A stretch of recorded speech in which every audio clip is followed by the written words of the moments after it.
Hey, everybody. Welcome back to another episode of 2022 in Review. It's kind of a co-production here with Tinnitist TV and the Sonic producers and that Eric Alper, who is right over there. And right now we're going to talk about the concerts of the year, mostly the ones that we saw, because we don't care about the ones that you saw, but I'm sure you have your own list. So who did you see this year that stuck in your mind, Eric?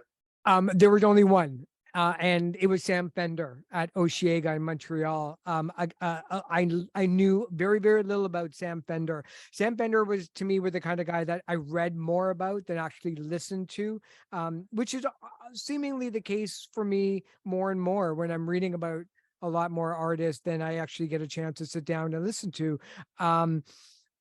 Sam Fender, for people who may not be aware, is kind of like this year's model of Bruce Springsteen and Elvis Costello, and has an amazing backing band, including a saxophone player who looks a little bit like Noel Gallagher from Oasis. Knew very, very little about him. Went with my daughter. She knew a little bit about him. We went to it. By the end of the 45-minute set, I think I was a lifelong fan. I got it. I loved it. I wondered where everybody else was, even though that like 15,000 people were watching out of the 40,000 that were there.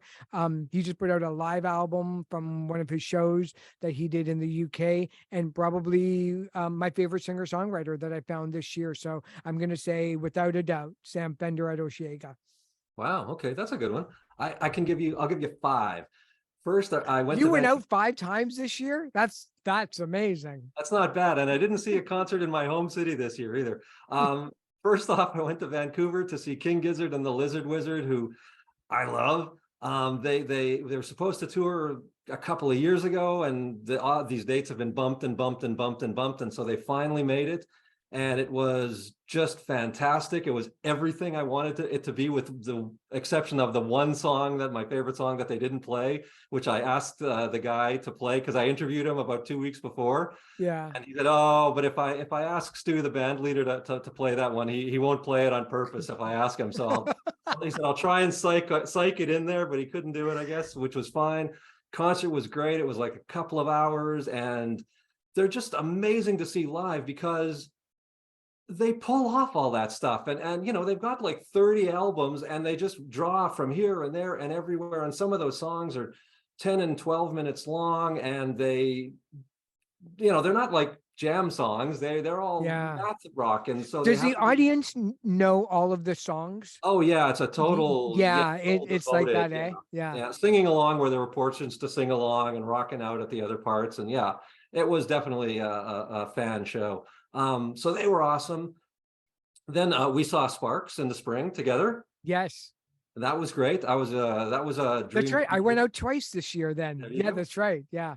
On their last tour. Yeah. Yeah, so that was great. 70s heroes, and still hilarious, and still hitting all those notes. Russell Mael can still hit the high notes, so that was great. And then I was in Nashville later in October, and I saw Jason Isbell at the Ryman, which was just fantastic. It was part of his annual, he does like, an 8 or 10 day residency every year around this time, around October, November. And again, played every song I wanted to hear, did a cover of Driving and Crying's Honeysuckle Blue, which he had recorded on a Georgia-based album a while back, because he has one of the Driving and Crying guys, guitarists in his band now, and a couple of other covers. Did some songs that he'd written for Drive-By Truckers. And then I saw Nick Cave in Toronto in spring also with, the other guy in the band whose name I'm going to forget now, but it was just the two of them. They were great. Fantastic, because Nick Cave is just, like an evangelical preacher anyway. So, he was at the kind of the height of his powers there. And then also in Nashville, I saw Sudan Archives, who is this fabulous sort of up and coming. She's sort of midway between R&B and soul and hip hop, but she also plays violin. Oh, that's cool. So, yeah, it's a really kind of a weird hybrid of sounds and styles and stuff. And it was just in a small club, and her album that came out this year is on a bunch of best of the year end lists. And I kind of have a funny feeling it's going to be one of those shows where 5 years from now, we'll be going, yeah, I saw her in front of 100 Right. people in a club. 87,000 people are going to claim that they were there. Exactly. So those were my shows. And if there was a show you could have seen, what would it have been? You mentioned him. I've never seen Jason Isbell in concert, and I have long adored him. Lifelong Drive-By Truckers fan. I have every album that he ever put out solo wide. Never had a chance to see him.